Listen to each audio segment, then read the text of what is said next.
This Week in Startups is brought to you by OurCrowd helps you invest early in pre-IPO companies alongside professional VCs. If you're interested in investing, you can join OurCrowd for free at OurCrowd.com/twist. And Fiverr Business is a modern workplace for the digital world.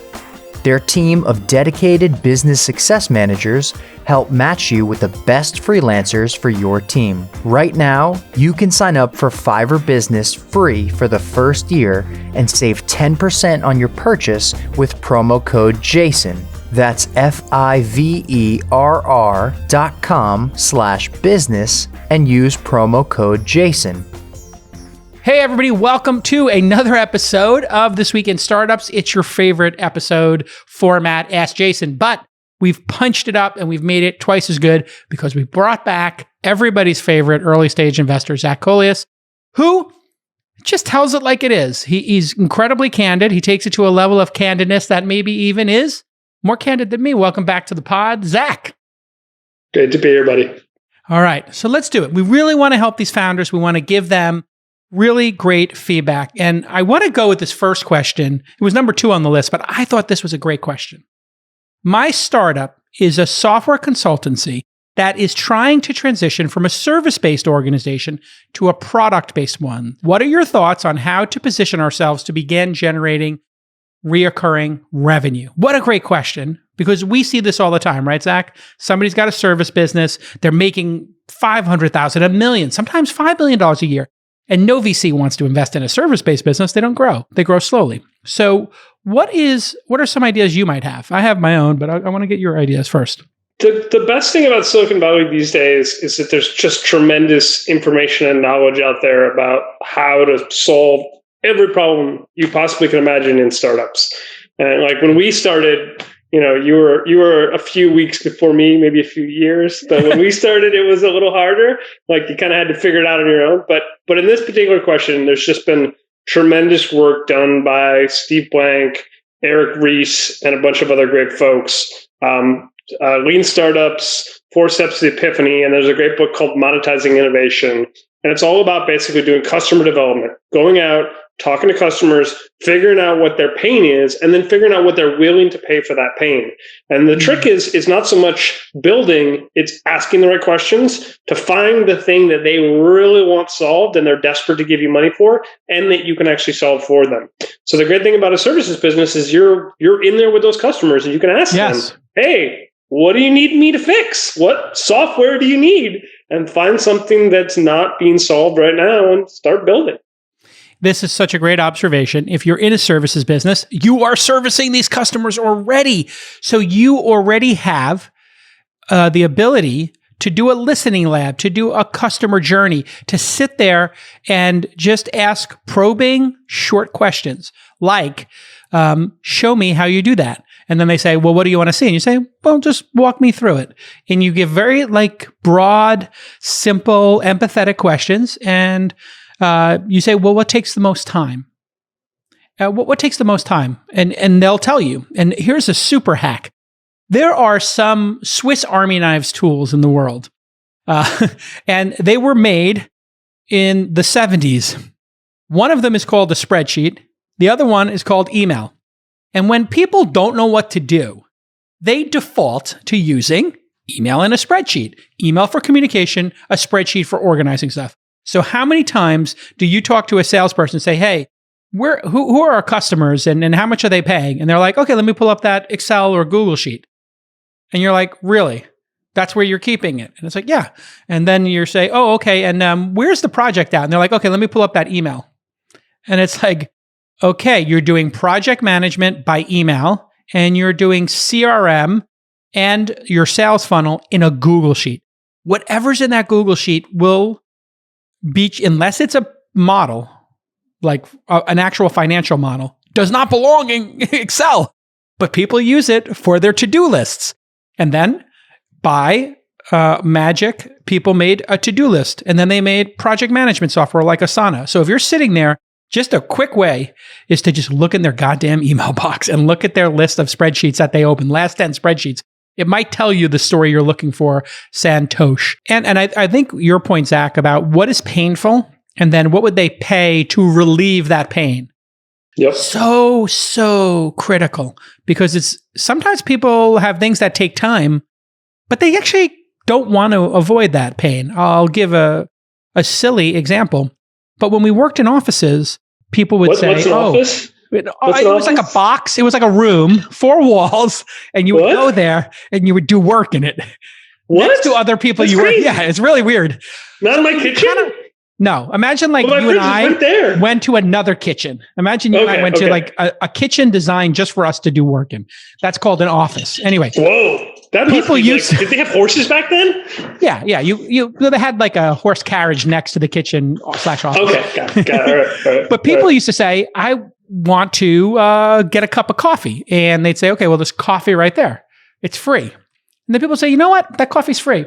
I'd like to go pay $4 for a coffee and take 30 minutes to get it. And you'd be like, wait a second. We have this beautiful one-touch machine, but you want to spend $4 of your own money when you could have it for free and you want to waste 30 minutes. And it's like, nope. What they really want to do is get the frack out of this office for 30 minutes and get some fresh air and maybe socialize and see other humans. So what that $4 represented was a break. They wanted to take a break. And they wanted to go for a walk.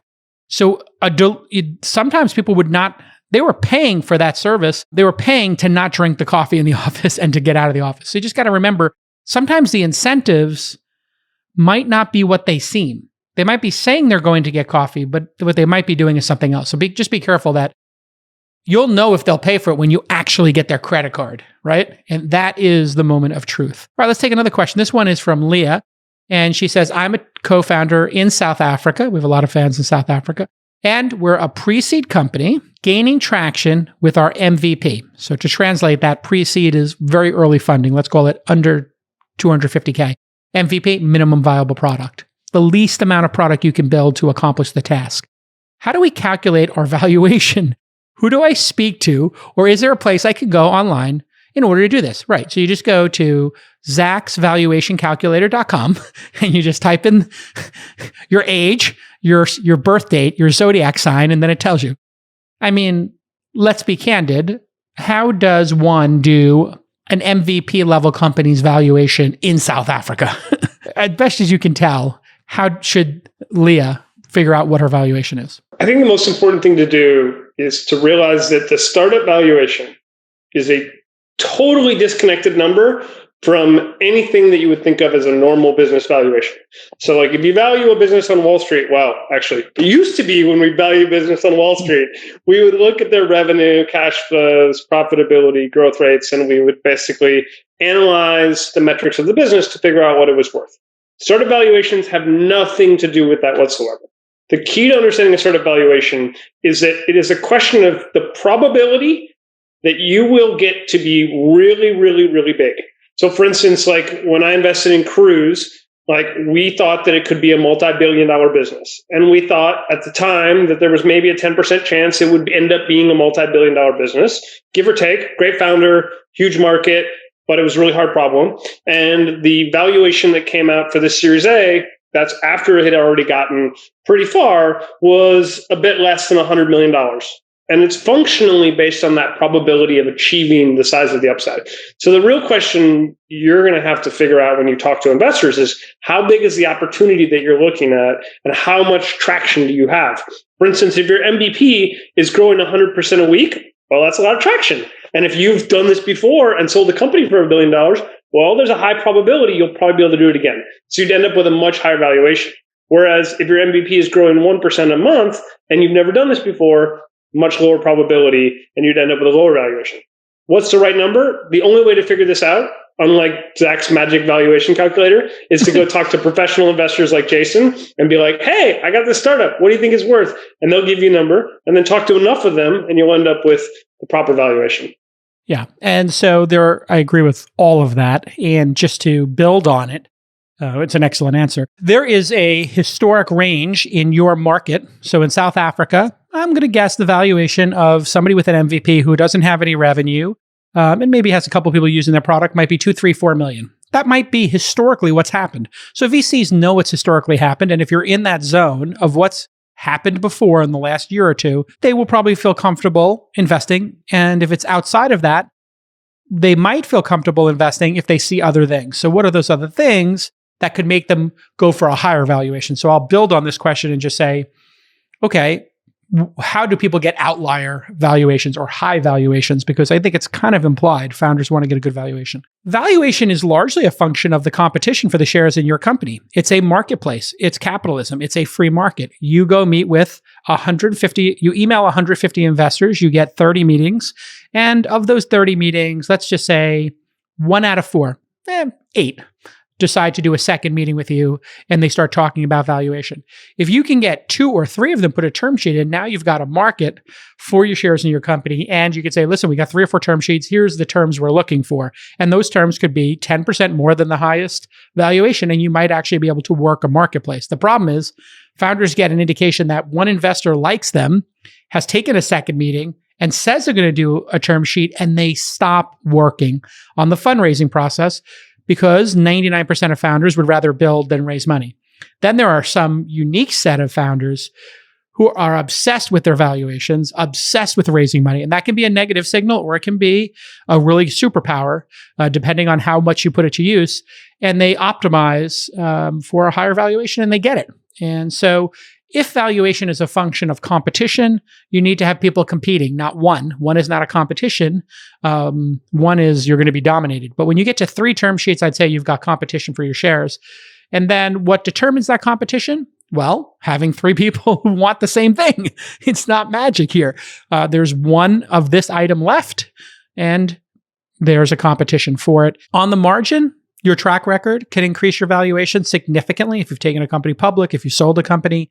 If you failed but did a notable company or one that was loved otherwise, you could get a much higher valuation, 2, 3, 4, 5 times higher than what would be market. And if you have customers who love you and your growth rate is going well, that could also goose your valuation. Anything else you can think of that I didn't mention that could increase your valuation and create an outlier fundraising? Because I'm building on Leah's question here of how to get like a great valuation. So I'm adding a question. How do you get a great valuation, a high-end valuation, a top 20% valuation? I mean, the biggest crazy outliers tend to be companies that get press before they get capital. So like if you look at, for instance, Clubhouse, recent crazy valuation that everyone got excited about, before they had even raised that round, that $100 million round, they were getting tons of press and tons of hype, and the internet was going crazy about them. So whenever you can generate that validation as a result of either PR or people tweeting and writing about your product, that can lead to real outlier valuation. Wow, such a great observation. Also, if you have a waiting list for your product, that does create a similar impact, which is buzz. We can put this all under buzz. And the buzz here would be either you're on the wait list or somebody notable is using the product. And remember, Clubhouse is still in private beta. I think you still have to be invited to it. Superhuman, you still have to be invited to it. Both of those got really great valuations, and they had influencers on the platform before it. We were lucky enough to be investors in Superhuman, but not Clubhouse. So I think we nailed that question. We really you crushed it, bro. I'm giving us a lot of credit on that.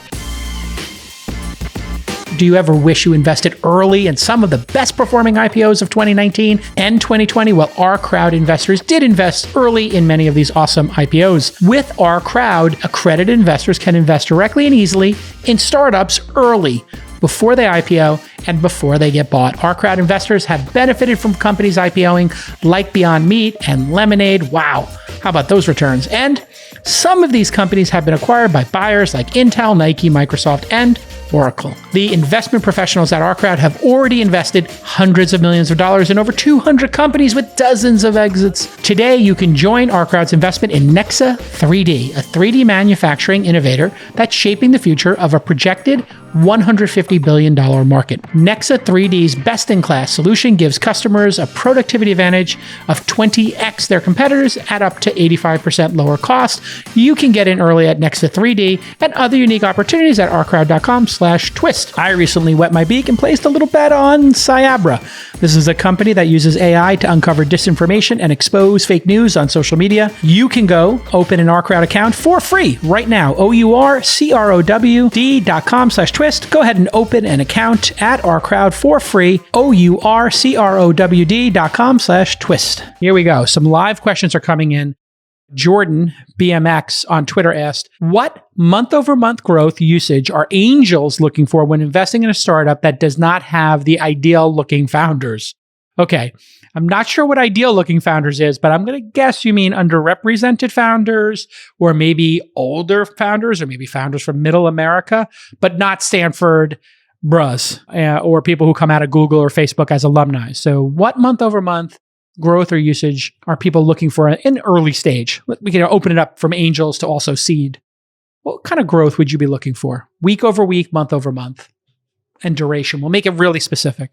First of all, I would say I love founders that don't look like the Stanford sort of like classic startup founders, because they tend to want it more. They work harder and they're a little less presumptuous about how they approach the process. Less entitled, maybe, yeah.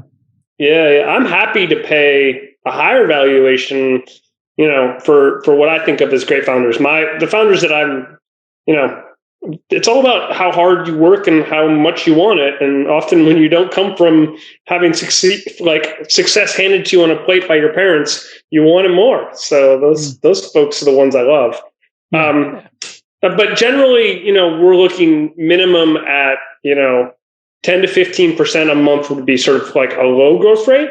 And 20 plus, we start to get excited. And, I for instance, one of the companies I invested in, Mudwater, is a mushroom tea company. Yes. I invested in them when it was, $20,000 a month in revenue, but it was growing 100% a month. And so when you look at 100% a month, I don't know anything about mushroom tea. I knew the founders, but 100% a month, I'm like, oh, I'm in. Done. Absolutely. How could you not be in when you see 100% growth a month? We actually will look at weekly, monthly, quarterly growth at Launch Accelerator when we're accepting companies. And we like to look at all of those. And we know it's going to be spiky. We know there's going to be up and downs for founders. So just to put that out there, we would look at a blended week over week for a consumer company at 5% a week. 5% a week is more than 20% a month. So maybe it's 25% a month for low growth, for a very nascent product. So if you had 1,000 people this month or 2,000 people this month or this week, can you add 50 people next week? Can you add it 200 or 300 people a month? That means there's something going on here, because you also are losing customers who are disinterested or were not an ideal customer. So net, it might even be a higher percentage growth of new customers because you do have people churning. And for a marketplace or a D2C product or SaaS, yeah, you definitely want to see 10% minimum month over month. And founders work on everything, I find, but growth. They find everything they can do but grow. They'll add the 17th feature that nobody asked for. They'll go speak at 7 conferences. They will start their own rolling fund on the side. They'll do a podcast. They'll do anything but grow the core business. And I even fall prey to this in my career. And I've gotten laser focused at launch at just telling people, I want to see things grow 10% a month. If we're not growing 10% a month on something, I want to know why we're still doing it. Right? So if Founder University or the Accelerator is not growing every year, every month, every quarter, why are we doing it? And it's like, you know what? That kind of created a North Star for us inside of our own organization. And the syndicate, as an example, has been growing 100 users a week in and week out, to the point at which I told people, we don't need to grow the syndicate anymore. Let it grow organically. What else can we grow? Because all of our deals we're 2 or 3x oversubscribed. We'll take another question from the live audience since they're here. George F. Clay on YouTube asked, if you can afford to bootstrap, is it always better to use your own money? Yes or no? So I love how you let me take the easy, low-hanging first shot at it, so that you give yourself a higher bar. You have to answer the... I mean, I could, if you want, I'll take it. Anytime you want me to say, take it first, just say, take it first. You take that. No, I like it's easier to go first because, I can just give the obvious answers. You have to come up with the complicated ones. It's true. I mean, look, I think the secret to bootstrapping is it's really a question of 2 things. One, if you have the resources to bootstrap and you're in the discovery stage, so you're still figuring things out, you haven't yet hit the accelerator, and you have the ability to like explore with your own money, it's always better. Because whenever you have to deal with idiot investors like me, it's a waste of your time and your energy and your focus. You should spend that on exploring the space and figuring out where the opportunity is. The more you can focus on being close to the metal, which is your customers and your product, the better you're going to get to the right answer. Once you get to the acceleration part of the business, you've found the gold mine, there's gold pouring out of the ground, and you just got to dig faster, you got to build a railroad, you got to hire people. Well, now the resources required, that bar becomes much higher. If you're rich like Jason, you can afford to do it yourself, go for it. The longer you can not deal with idiots like me, the better. But at some point, it's time to hit the accelerator. It's time to ram that throttle forward. Yeah. And that's when raising money starts to make a lot of sense. And you need only look at the people who have the resources to do this. Elon started SpaceX and then funded Tesla himself before going and getting money. Evan Williams, after doing Blogger, funded Twitter, Odeo, his podcasting platform that was way too early, but he was right. He just gave up to do Twitter. So if he had just done both simultaneously, he would have had two multi-billion-dollar, tens of billions of dollar companies. And he did Medium himself first, and then he brought in other investors. And I think Zach nailed it. The amount of meetings and emails, as I've said over and over again, to do a proper fundraise, you're talking about tens of meetings and hundreds of emails or introductions. So hundreds of introductions, dozens of meetings, a handful of 2 or extra second and third meetings. I mean, all of that could be done in product discovery. To dovetail with another question we got earlier, you could actually spend that 300 hours of a fundraising process, and a fundraising process is probably 300 hours as best as I can tell. Those 300 hours, I mean, what if you spent them, 100 of those hours on customer discovery, 100 of them on product, and 100 of them on sales? I mean, your growth rate would be 20 to 30%, and then people are going to throw money at you. So going to investors early, it almost universally results in, okay, come back to us when you have growth, or come back to us when you have 5 customers. So you're kind of going to an actor and saying, I want you to be in my movie. It's a science fiction movie. And they're like, great, can I read the script? And you're like, yeah, I'm going to have that next year. And they're like, okay, you want to come back next year? Because why are we having lunch? And they're like, well, I'm just really excited. It's like, do your work first and then bring the script. In this case, the script's the MVP. All right, another one from YouTube. Enrique asks, what's your process like from first meeting to an investment decision? What a great question. Go ahead, Zach. It's different every time. Sometimes I have invested 5 minutes into the first meeting. Sometimes I have the first meeting and I'm like, this person's smart. I like what they're doing, but it's not quite at the proof point that I'm looking for. Let me try to be helpful. Let me introduce you to a customer. Let me introduce you to a partner. Let me try to be helpful. And then I try to hang around the rim and watch as they progress and see them solve problems and learn from their path to basically create a line for me to invest in. And so it can be anywhere from 5 minutes to 5 years between the first meeting and getting to a yes. Fantastic answer. For me, I have a team now that does first meetings.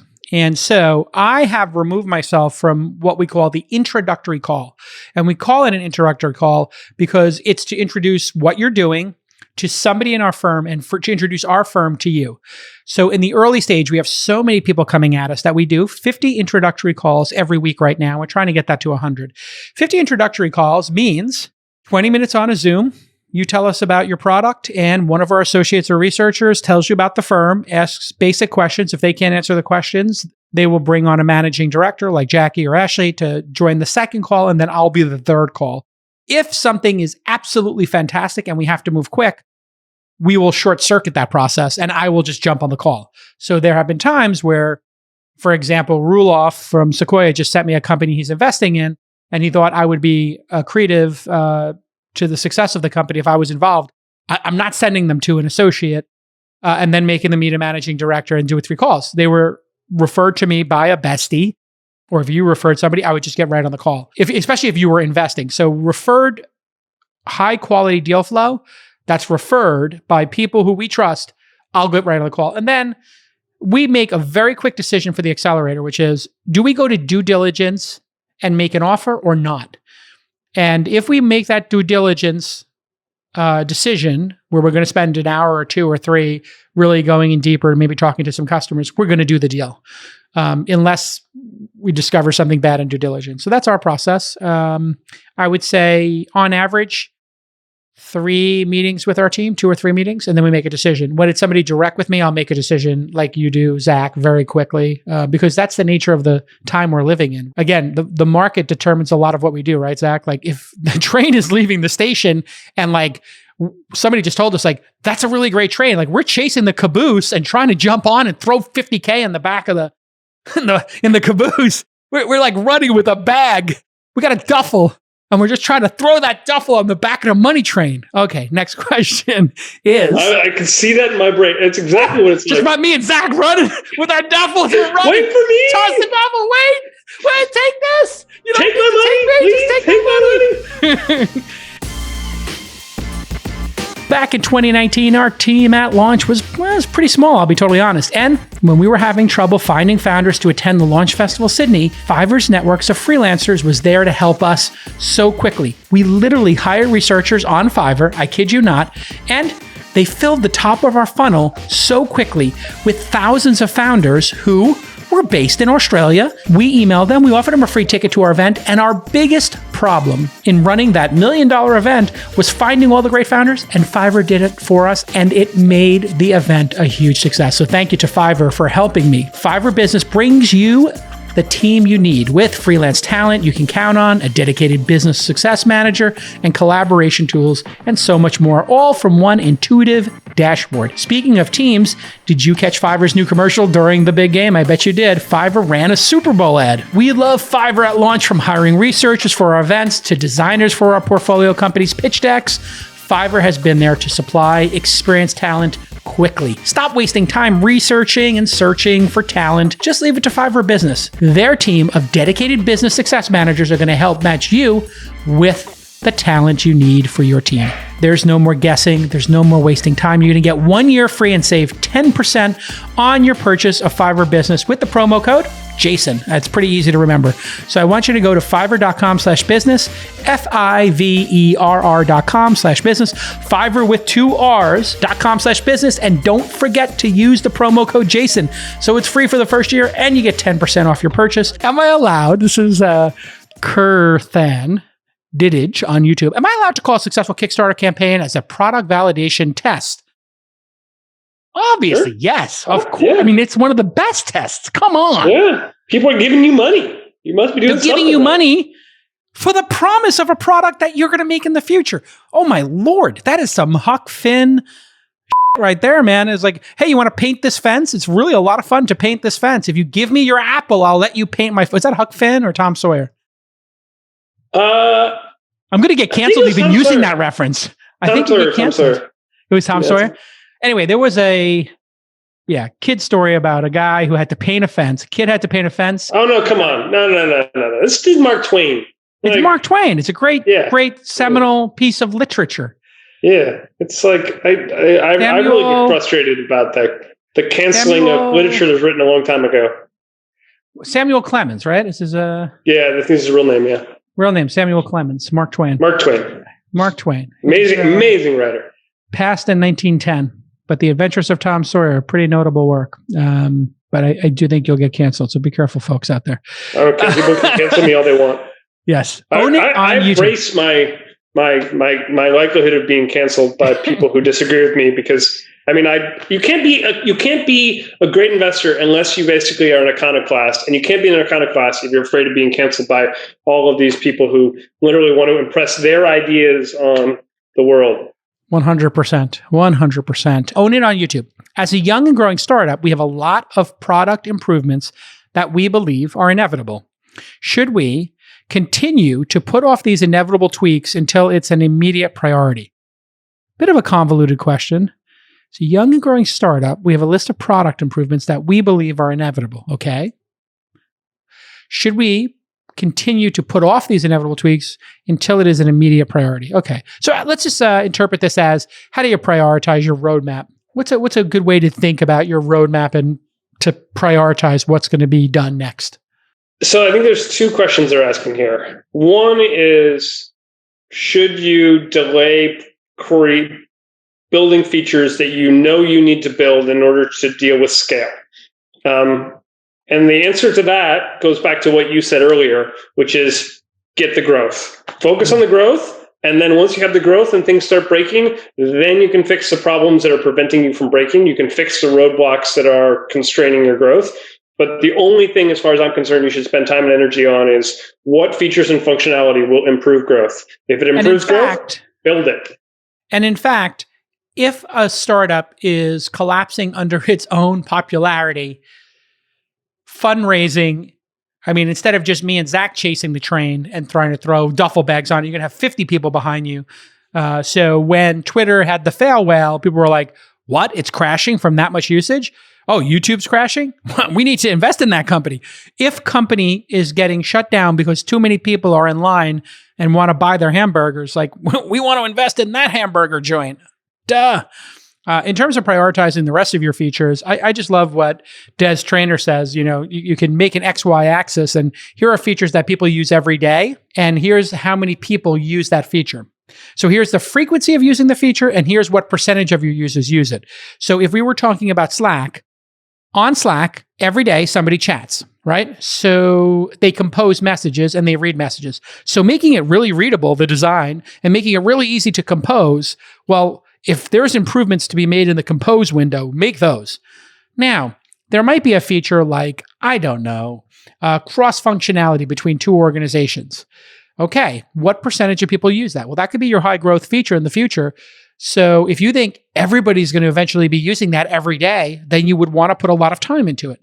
And something like reminders or a to-do list or piping in the weather, it might be 10% of your users use it 10% of the time. It's not a priority. This is why Zuckerberg is such a genius. He put so much time into the feed and making sure your feed was so addicting, whether it was on Instagram or on Facebook, that you couldn't help but open up those apps. And he probably did that so well that, you know, he made people addicted to social media, right? Social media actually took that to heart. Everybody uses their default feed so often, we should just keep making it 1% better. And something that gets 1% better every day gets better every 72 days. So that's just 1% better. This is the magic of compounding interest. Jake asks, I recently graduated from college and moved to a mini tech hub. I think Miami, Austin, Atlanta. Jake, does anybody care where you actually are? Okay. He's trying to obscurify where he is. I didn't graduate with a tech-specific degree, but I want to break into the startup industry. Any tips on growing my personal tech network locally? How did you guys break in? Great question, Jake. Go ahead. You take it first, Zach. So I first moved to San Francisco in 2005. I didn't know anyone. And the first thing I did is I started crashing every conference I could find. So I went to Web 2.0. I took the badge lanyard they had without a badge in it. I just put it in my suit pocket. So it looked like I had a neck thing around my neck, but I actually had no badge. And then I just walked around meeting people, and I did it every single conference, anywhere I could, and just trying to make friends. And the secret to Silicon Valley, and I think generally in tech, is that you never know who the next Mark Zuckerberg is going to be. So like when I first moved here, I was playing poker with the founders of Uber and Dropbox and Airbnb, and they were nobodies just like me. And if you do favors for those people and you're like, hey, you guys should hire this guy, he's great, or here's a customer for you. If you do favors and you don't ask for things, you just freely give, pretty soon you'll find you've done a lot of favors for a lot of people who end up being pretty amazing. And those favors come back. And so it's a beautiful ecosystem of do favors, help people, and then lots of value will circle back to you relatively quickly. Well, I don't know about quickly, but it will come back. It'll happen quicker than you think. I too would play cards with, my friend who had just left AOL, where he was managing ICQ's demise. His name was Chamath, and my other friend was starting a company called Genie. He had worked at PayPal, and that was David Sachs. And that is what happens. You just be a friend to people. You be of service. You help people out, and you build and build and build. And speaking of Travis from Uber, somebody said to Travis, and I was overhearing this, like, you got lucky, just putting the, $25K into Uber or whatever it was. And Travis stopped him and said, no, Jason making all that money off of Uber was the culmination of how helpful Jason's been to me for a decade. And he deserves more than every penny he's made in that investment, because you don't know that Jason helped me on my first company, my second company, and has been friends with me for over a decade. And that's the long game you're playing as a young person. Play the long game. And, for anytime you can help somebody, help them. And don't get bitter when you watch everybody around you get successful. Study why they got successful, and then help them even more, and then figure out how to get on cap tables. The way you get rich in this world is by, I think, as much as I can tell, either you get lucky, which means you were born into money, or won the lottery. Putting that aside, since those are not in your control, the other three ways is by being the creator of a company, a capital allocator, or a virtuoso, which I would say is just somebody who's so good at something that they get overpaid for it. And if you look, Zach and I are not virtuosos. Well, we're capital allocators. Speak and we're yourself, doing okay. man. Speak for yourself. Whatever. What are you a virtuoso at? Asking questions? Answering questions on this? You are, actually. So maybe you're a virtuoso at advice, but... I think you're a virtuoso. I was going to, I don't know. You're the hardest working man in show business. I don't know anyone who basically has made as much money and has as much success as you are that's still cranking away, building. I like to build. I like to work hard. And you know what? It just happens to be that my skills, my superpower, talking, is so you are a virtuoso talker. That's it. My superpower is talking. When I was a kid, they told me to shut up. They said, sit down, shut up. And now people are like, stand up and do a keynote at my event. Can you bring the besties with you? And by the way, folks, just as a side note, I've been busting my ass on this podcast for 1,200 episodes. And when you come to me and say you love my podcast, I assume you're talking about This Week in Startups, not All In.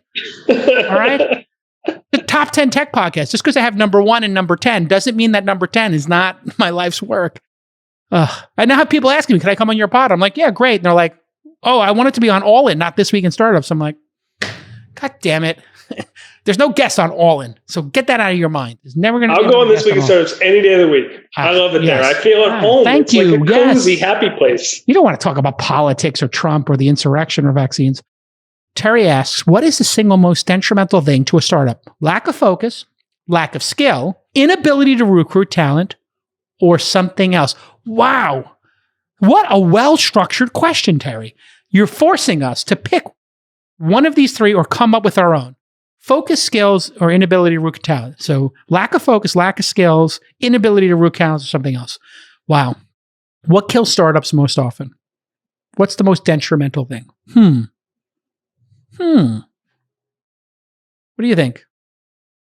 It's not listening. The trick is to be a good listener. If you go to your customers, you ask them what they want, they will tell you. And all you got to do is keep asking them until they tell you something that you actually can build. And then when it starts working, you listen to them, they tell you what's broken about it, you fix it. And when your employees get mad at you because you're not doing something right, you fix it. And when your investors say, hey, we need to do this, you listen, you fix it. If you can just listen, you will succeed. Such a great answer. I'm going to say, for me, focus is the killer of existing startups. So I'm taking this from the vantage point of the startup is started. I'm assuming the startup is started and has some level of basic product market fit. So I think Zach's question is pre-product market fit. So I think that's the right answer. But I think the right answer for a startup that has product market fit after doing that listening, so that's very, very hard for founders to do sometimes, is focus. I got to tell you, so many times I see a startup hit 100,000 in revenue and they're like, what other bullshit can I do other than get and then add a zero? And then they get to $1 million in revenue and they do the same thing. Sorry, they take that out. I don't want to curse in the pod and get tagged. They do the same fracking thing. They get to $1 million and they're like, what can I do that isn't adding a zero to my revenue? And then they get to 10 million. They're like, we got to 10 million. We're thinking about building a hardware product. I'm like, oh my God, you built software to 10 million. It's printing money. You have $5 million in profits. Now you want to do hardware? Is there anybody else who wants this goddamn software? Can we get to 100 million? Because then if we do, you're billionaires and I just made 100 million and we're good. But you want to divert all this into another product? Please, for the love of God, if you drill and you hit oil, keep drilling. Do not dismantle the rig. This is a message to founders. It's so hard to find that oil. It's so hard to strike oil that when you do strike it, you have an obligation to all the other founders who came up with no oil to keep drilling. Because when you lift up your drill and go try to find more oil, there's 7 other founders who saw you hit oil and they're going to drill your well and they're going to drink your milkshake.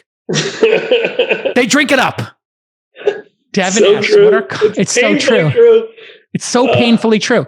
It's what is it about this ADD, ADHD that we all have that we hit some success and we stop? I hit success in early stage stardom. You know what I did? I went from 10 a year to 20 a year to 30 a year to 50 a year and now 100 investments a year. I did more investments in the last year than I did in my first 6 years of investing. Put more capital to work and did more deals. Next year, I want to do more deals than I did this year. It's pretty simple, folks. You figure out something you're great at, you figure out something the world needs, and you just do more of it. Tesla has made the Model S, they made the Roadster, the S, the X, the 3, and then I think the culmination of all their work is this masterpiece, the Y, that if you buy the Model Y, you cannot drive any other car, I don't think, ever again. Matt Road on YouTube asks, with 15 plus angel investments through syndicates, what is the best way to start getting your own deal flow? Someone with a non-operator background. Jedi, are you not? Syndicate investments you have done, but face vader you must. Training you must complete. All right, Zach, what do you think? Got the 15 investments through syndicates, and he wants to get his own deal flow. It's a good. This is good. I like it. I like what you're doing. You built a foundation of 15 investments. You got your logo page. Now what? What? I mean, I think it goes back to my advice generally for success in tech. You got to do favors. You got to be useful. If you're like at the end of the day, cash is commodity. So like just being one more idiot with a checkbook showing up asking to get on the cap table does not get you on a cap table. You got to be the guy who they want on the cap table because they think you're going to make their company more valuable above and beyond your money. And so the only way to get that is to have proven that you're useful. The only way to prove that you're useful is to be useful. If you're constantly going out and being helpful, people are going to be like, ooh, that person's awesome. I want her on my cap table. She's crushing these other poor 100%. So said another way, look at those 15 angel investments and say, what have you done for them lately? And email every single founder of those companies after you've read their latest update, after you use their product, and say, and looked at their competitors' products and spent an hour on each that research and say, hey, would love to catch up on a quick Zoom, or just wanted to let you know, I noticed that you're hiring for these 3 positions, and I saw these other job descriptions of your competitors, or I saw this other job description, and I saw this other person on Twitter. I wonder if they might be a good candidate, right? You're just trying to look at what problems they have and how you can help. And that is how you can be most helpful. And there's a million ways to be helpful. I mean, even just taking a founder to dinner, going for a hike with them and talking and being there to be a warm ear for them to share with and feel heard. It's a very lonely job sometimes running these companies, correct? Yeah. So I'll give you another example. I'm an investor in a new Gen Z dating app called Snack. It's like TikTok for dating. And I had one of those. Yeah. I had one of those. One of the investors through my syndicate is literally spamming it out to all of her friends, and is turning to be a huge generator of new users for Snack. And Snack is growing like crazy, but this woman is adding a lot of value. And I'm going to make sure the next time that basically she's. Can I get an intro to Snack Founder? Can I get an intro to Snack Founder? I'd like to get in on that. Her name's Kim Kaplan. She was one of the founders of Plenty of Fish. Which they sold for oh yeah, of course. I remember the Plenty of Fish guy. He just made this incredible, simple $30 a month or $20 a month thing. So go ahead and Nick, set up a meeting for me with Kimberly, and let's see if I can chase that train and throw $100,000 into the caboose. Thank you. All right, we're going to end on this one. Clubhouse or Twitter Spaces? Will Twitter kill Substack with super follows? Wow, such a great question. Twitter Spaces has the social network already built out, and it's a single app, and there are some really unique things you can do when you create a space, like share tweets and refer to those tweets and make them the discussion points. So I've done 2 or 3 of these, and I'm getting just as many people on my Twitter Spaces in week 1 of using it as I am in month, 6, 7, 8, 9 of Clubhouse. So that is not a good indicator for Clubhouse.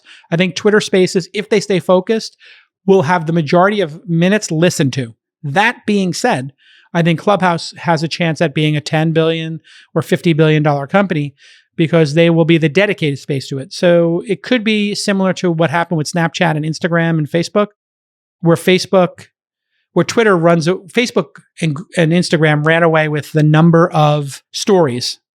But Snapchat has become worth a lot of money. So a lot of times these things don't kill each other. They build a category. Lyft didn't kill Uber. It only made Uber better. DoorDash and Uber Eats and Postmates didn't kill each other. They just trained everybody to order from home. And then the super follow is going to be the game changer of game changer.